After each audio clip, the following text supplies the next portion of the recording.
সামনে শীতকাল। প্রতি বছর এ সময় বিভিন্ন জায়গা থেকে পাখিরা অতিথি হয়ে উড়ে আসে আমাদের দেশে। এবারও শীত আসতে না আসতেই অতিথিরা কিন্তু উড়ে চলে আসা শুরু করেছে।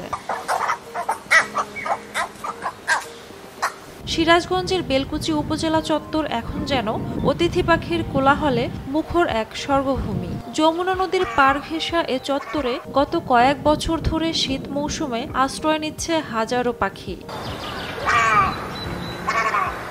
নিরাপদ পরিবেশ ও পর্যাপ্ত খাদ্যের যোগানেই দূর দেশ থেকে উড়ে আসছে বক, শামকৈল, বালিহাঁস, ডাহু, পানকৌড়ি, কাদাখোঁচা, ফেকি, পেঁয়াজ খেকো, ত্রিশূল সহ নানা প্রজাতির অতিথি পাখি।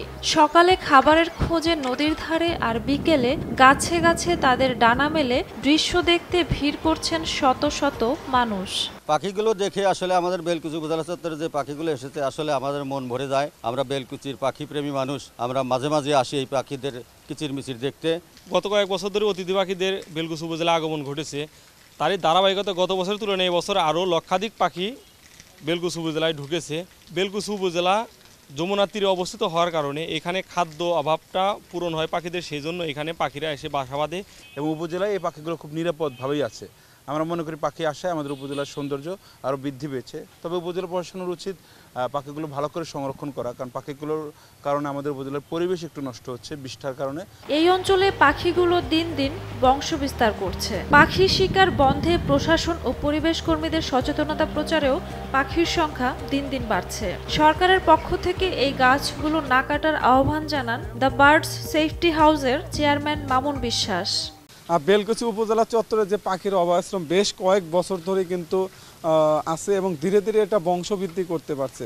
প্রত্যেকটা বাসায় 2-3 করে বাচ্চা। তাহলে দেখেন আরও কয়েক বছর পর এখানে কী পরিমাণ পাখি আসবে, কারণ এই অঞ্চল হচ্ছে নিরাপত্তা এবং এই অঞ্চলে খাবার পর্যাপ্ত থাকার কারণে কিন্তু এই পাখিগুলি দিন দিন বংশবৃদ্ধি করছে। আর বেলকুচি থানার ভারপ্রাপ্ত কর্মকর্তা শহীদুল ইসলাম জানান, স্থানীয়দের সচেতন করা হচ্ছে যেন কেউ পাখি শিকার না করে। অতিথি পাখি যে আসছে এগুলোকে যাতে এলাকার জনসাধারণ বা কোনো যারা পাখি শিকার করে তারা যাতে অতিথি পাখি শিকার না করে, কারণ করলে এলাকার যে ভারসাম্য এটা বজায় থাকে না।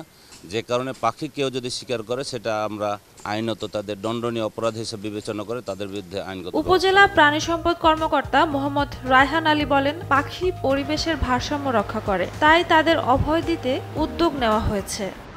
আদি বাসস্থান হলো আমাদের দক্ষিণ এশিয়া এবং দক্ষিণ পূর্ব এশিয়া যে সমস্ত দেশগুলো আছে, বিশেষ করে আপনার ভারত, পাকিস্তান, মিয়ানমার, তারপর কম্বোডিয়া, থাইল্যান্ড, এই সমস্ত দেশে এদের আদি বাসস্থান।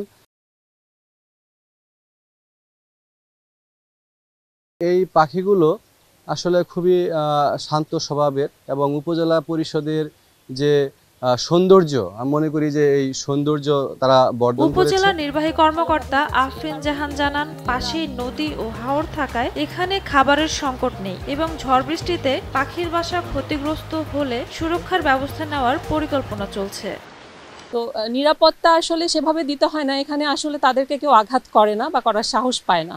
আর এখানে যারা আসে আমাদের পরিষদে তারাও আসলে পাখি প্রেমী, তাদেরকে সাথে নিয়েই আমরা কাজ করছি। একটা যেটা সমস্যা হয় যে ঝড় হলে বা বৃষ্টি হলে প্রচুর পাখির ডিম এবং বাচ্চা মারা যায় এবং সেগুলো নিচে পড়ে। তো আমি চেষ্টা করব যে আমাদের পাখি প্রেমী যারা আছেন এবং বন বিভাগকে সাথে নিয়ে আমরা এই যে পাখির যে বাচ্চাগুলো মারা যায় এগুলো যেন মারা না যায় এই ব্যবস্থা গ্রহণ করব। ঝুমা মৃধা, বৈশাখী সংবাদ।